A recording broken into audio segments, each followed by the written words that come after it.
It's Friday night, and that means we're going to be watching SmackDown soon. But what do we do before we watch SmackDown? We have to preview it. And it is the 11th of November 2022. We're all getting old. We're all getting that bit wiser. So why the fuck are we watching professional wrestling? I'll tell you why. Because it's fucking great. Well, it's not so great. But you know what? We're here because of the history, not this current shite. God help you, like, if you only got into wrestling the past couple of years. Because see, having to sit through this shite, even though why would you? Like, I mean, we're sitting through it because we're reviewing every show, but for other people, I'm not really 100% sure. But the headline attraction of this show is the Bloodlines Usos taking on the New Day for the undisputed WWE Tag Team Championships. Of course, this is like historic run of the New Day. Beat the Usos, they will put an end to their run, and of course, they will save their own title reign. But if the Usos win, they are guaranteed to be the longest running tag team champions like the New Day were.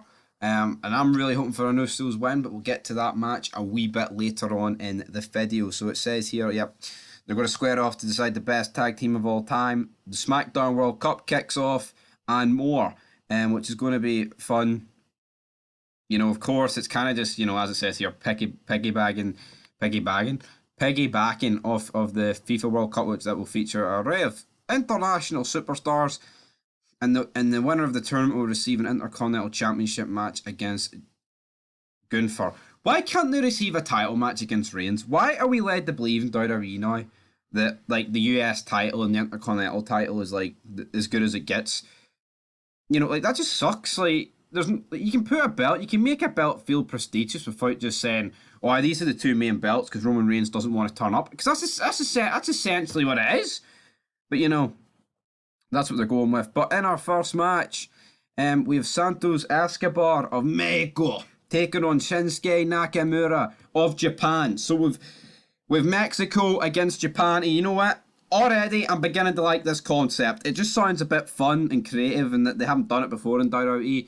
You know, it's like, I mean, it gives you a reason to root for somebody if you're from that nation. You know, like, you know, if Drew McIntyre's taking on, you know, Wade Barrett, you're like, I mean, I'd want Drew to win anyway, but in the World Cup, you want Scotland to win. Hopefully Drew McIntyre's in this tournament. I mean, if they have any sense, they will have, like, you know, like Scotland and England separate, not just the Brit, you know, because then you can just get more people at it.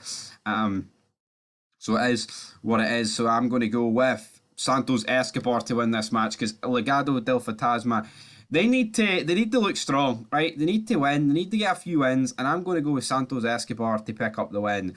Next up, we've got a six-pack challenge for an opportunity at the SmackDown's Women's Championship with Liv Morgan, boring bastard. Raquel Rodriguez, boring bastard. Shia Lee, boring bastard. Shotzi Blackheart, boring bastard. Sonya Deville, who's actually probably the best person in this match, and then with Lacey Evans. Who's going to win this match?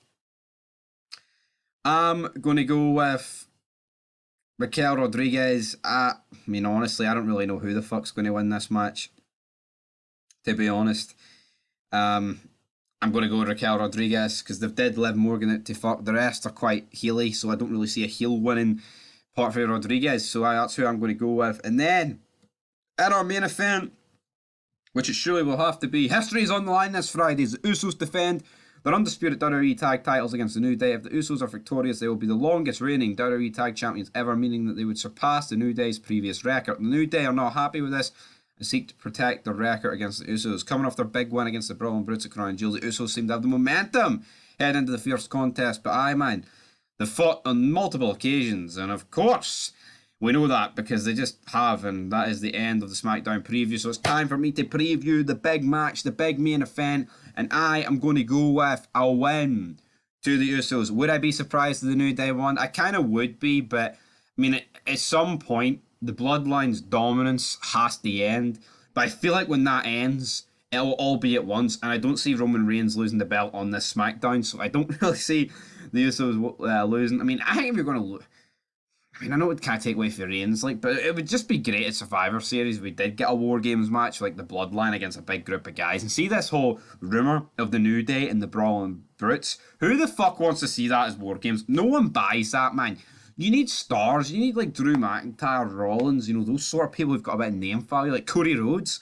the New Day. I mean, the New Day are alright. Maybe if you put them in with you, because like they, I mean, as much as I hate them, they are like, you know, one of the bigger tag teams today, like the Brawling Brutes. Who's fucking believing that they have a chance against the Bloodline? No one. Like I said at Crown Jewel. But anyway, guys, I'm going with the Usos, going with Raquel Rodriguez, and I'm going with Escobar. So until next time.